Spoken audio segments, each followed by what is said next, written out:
Hi there, I'm Dr. Alessandra Latour, founder of the Latour Leadership Academy.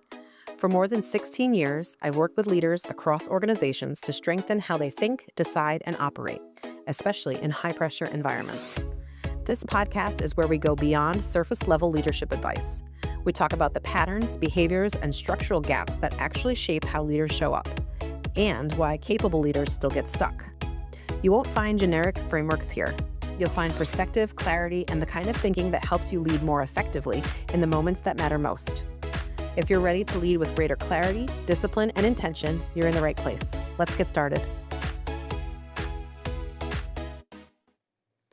Burnout is often framed as an individual wellness issue, but in leadership, burnout is structural. And when leaders burn out, culture follows. The World Health Organization classifies burnout as a syndrome resulting from chronic workplace stress that's not been successfully managed. Gallup's research shows that burned out team members are 63% more likely to take a sick day and 2.6 times more likely to actively seek a different job. But here's the part we don't talk about enough. When the leader is burned out, the impact multiplies. Leadership is a force amplifier. Emotional contagion research shows that leaders' stress levels measurably influence team mood, cognitive performance, and even risk tolerance.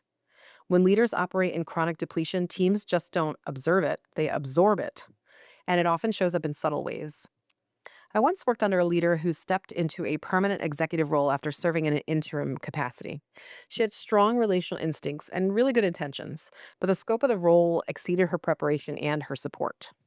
Instead of receiving structured onboarding or executive development, she was left to figure it out. Overwhelm followed quickly. And here's what happened next. And this is the pattern to watch. Because she didn't feel confident in the strategic layers of the role, she began tightening control over the operational details. Small mistakes became focal points. Minor issues received disproportionate attention. Micromanagement increased, not because she was malicious, but because control feels stabilizing when competence feels shaky. But here's the unintended consequence. Her exhaustion spread. The team became more cautious. Initiative declined. Psychological safety narrowed. Energy shifted from innovation to impression management. Burnout doesn't always look like collapse. Sometimes it looks like over control. Research from Deloitte shows that nearly 70% of executives are seriously considering leaving their roles for positions that better support their well being. And yet, we rarely examine the cultural cost of leaders staying in roles they're silently drowning in. When leaders operate in survival mode, they prioritize short term relief over long term strategy. They overcorrect minor errors. They struggle to delegate. They become reactive instead of developmental. And over time, succession pipelines erode. Because high potential leaders do not aspire upward when what they observe at the top is exhaustion and loss of autonomy. If leadership looks like depletion, fewer people want it, and that's the hidden risk. Now, this is not about shaming leaders who are tired. Leadership is demanding, the pressure is real. But maturity requires self awareness. If you're in a leadership role right now, ask yourself, am I operating from clarity or chronic overwhelm? Have I narrowed my focus to what feels controllable instead of what moves strategy? Has my accessibility decreased? Do I correct more than I coach? And here are 3 discipline shifts you can make as a leader to interrupt burnout contagion. First, audit your energy allocation. List where you spend the majority of your time. How much of it feels strategic versus corrective? Burned out leaders default to correction because it feels urgent. Strategic leaders protect time for directional work. 2, strengthen support before tightening control. If you feel overwhelmed, the solution is not more oversight, it's better scaffolding. That may mean executive coaching, peer advisory, or skill development in the areas creating your insecurity. Third, model sustainable standards. If you send midnight emails, never disconnect, or visibly operate in stress, your team will mirror it. Emotional contagion works both ways, and steadiness can spread too. Leadership exhaustion is not a badge of honor, it's a signal. And when it's ignored, it quietly reshapes culture. Here's the hopeful part. Burnout is not always about workload.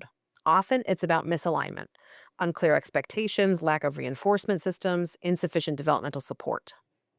When leaders build clarity around decision rights, delegation structures, and strategic priorities, exhaustion decreases because ambiguity decreases. If you're feeling the weight of leadership right now, know this. Depletion is not proof you are incapable. It may be proof that your structure needs strengthening, and that's solvable.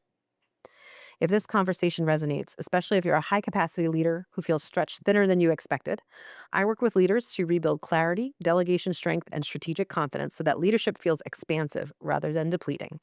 You can learn more about coaching support by clicking the Leadership Coaching tab at the top of latourleadershipacademy.com.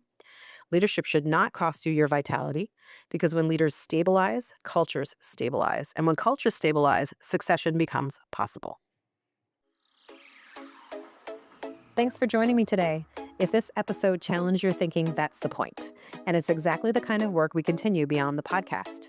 You can explore more at latourleadershipacademy.com, where I share leadership programs and resources designed to help leaders translate insight into sustained behavior change. And if you're not already subscribed, join our weekly newsletter at authenticleadershipunlocked.com. It's where I go deeper on the patterns shaping leadership right now and what most people are missing. Thanks for being here. I'll see you in the next episode.